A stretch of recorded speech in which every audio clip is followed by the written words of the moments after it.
महाराष्ट्र राज्याचे लाडके उपमुख्यमंत्री अजित पवार यांचे विमान अपघातामध्ये निधन झाले।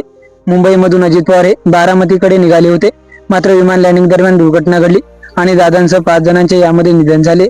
अजित पवार म्हटलं की निडर, दिलदार, दमदार आणि कामाचा माणूस म्हणून त्यांनी राज्यभर आपली छाप पाडलेली होती। दादांच्या अकाली एक्झिटने सर्वांनाच मोठा धक्का बसलाय। कोणालाच विश्वास बसत नाही की दादा आपल्यात नाहीत।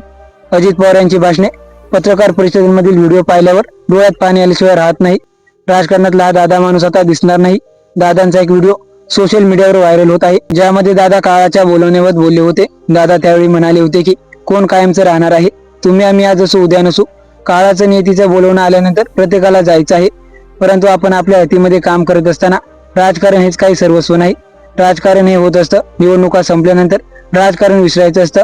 पण ज्यामधून त्या भागात आर्थिक सुबकता येणार आहे ते काम त्या ठिकाणी झालं पाहिजे, असं अजितदादा आपल्या शेवटच्या भाषणात म्हणाले होते। अजितदादांचा विमान अपघात 28 जानेवारीला झाला, तर त्याआधी म्हणजे 4 दिवसाआधीचे हे भाषण आहे, ज्यावेळी तोंडावर बोलून मोकळा होणारा दादा नेहमीच सर्वांना आपलासा वाटला।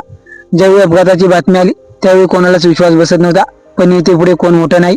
राजकारणातील दादा एक विमान अपघातामध्ये आपण गमावला। महाराष्ट्रातील प्रत्येकाच्या व्हॉट्सअप स्टेटसला दादांचा फोटो दिसला। विरोधी, सत्ताधारी, जात, धर्म असा कसलाही भेदभाव दिसला नाही। इतक्या खोलवर दादांनी सर्वांच्या मनात आपली जागा बनवली होती। शब्दाचा पक्का असलेला दादा आपल्यात नाही। महाराष्ट्राच्या राजकारणामध्ये कधी भरून निघणारी पोकळी आहे। महापालिका निवडणुका झाल्यावर आता दादा जिल्हा परिषद आणि पंचायत समित्यांच्या निवडणुकांच्या तयारीला लागले होते। दादांचा अपघात झाला त्या दिवशी त्यांच्या 4 सभा होणार होत्या, मात्र काळाने दादांना बारामतीत उतरवण्याआधीच हिरावलं।